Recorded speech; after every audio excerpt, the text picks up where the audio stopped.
Good afternoon. Well, I'm joined by General Fruin, Coordinator General of the COVID Vaccine Task Force. He, together with the Chief Medical Officer, Professor Paul Kelly, the Secretary of the Federal Treasury, Dr. Stephen Kennedy, and myself, held a business roundtable. And we were joined by more than 30 of Australia's leading CEOs and representatives of Australia's leading industry representative groups. CEOs from Coles, from the Commonwealth Bank, from Telstra, Wesfarmers, Virgin, Qantas and many other companies were present for this virtual discussion. It was a very important discussion, and it continues the strong cooperation that we have seen between the federal government and the business community from day one of this pandemic. Last year, we partnered with the business community to provide rent relief, mortgage relief to millions of Australians, as well as to ensure that our supply chains were resilient when states went into lockdown and when the pandemic was at its peak. The support of the business community has been extremely important in Australia's strong economic recovery, a recovery which has seen our unemployment rate come down to 5.1%, with 115,000 jobs created in the month of May, which has seen economic growth faster than even the most optimistic expectations of Treasury and the Reserve Bank, and which has seen Australia ahead of any advanced economy around the world, have more people in work today than before the pandemic, and our economy bigger today than before the pandemic.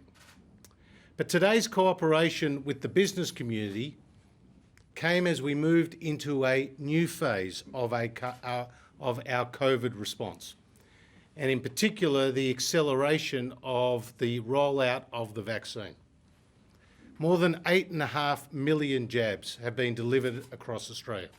And as you know, we have focused on the most vulnerable cohorts in the community, with more than 70% of Australians aged over 70 receiving their jab, more than 50% of Australians aged over 50, and more than 30% of the eligible Australian community receiving their first jab. This is a number that will only increase as more supply comes online. As you know, we've got about 300,000 mRNA Pfizer vaccines coming in each week. That will increase to around 600 to 700,000 by the end of July and into August. And then the expectation is around 2 million by October. And this is where the involvement of the Australian business community will be so important. And today we discussed how we can cooperate on issues such as transport, logistics, premises, community engagement, as well as communications. It was agreed by all members present that businesses will write to all their workers about the importance of being vaccinated, and in some cases will be reaching out to their customer base. The Commonwealth will work with the business community about that particular message. For example, Alan Joyce, the CEO of Qantas, talked about how he has 13 million frequent flyers and over 22,000 workers.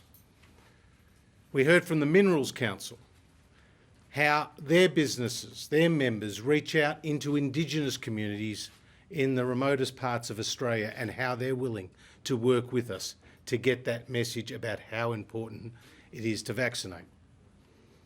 There were many offers of premises for vaccinations being rolled out, including from Wesfarmers, that raised the opportunities that could be provided at your local Bunnings or at your local office works.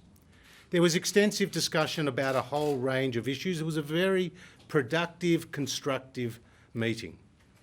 And Treasury will be following up with all the members involved, because we not only discussed the opportunities where we can work together, but also some of the barriers that may be in the way right now from preventing the business community from playing a greater role. And I want to emphasise that this is the first of a number of meetings that we will be having with the business community as we seek to meet the challenges created by this virus, and General Fruin will talk to that. So I think today was a very positive step, and I thank the business community for their active involvement. It was at a very high level. It was something that the Prime Minister and I were very keen to occur, and it builds on the very extensive, cooperative, constructive business-government relationship that we've had from day one of this pandemic.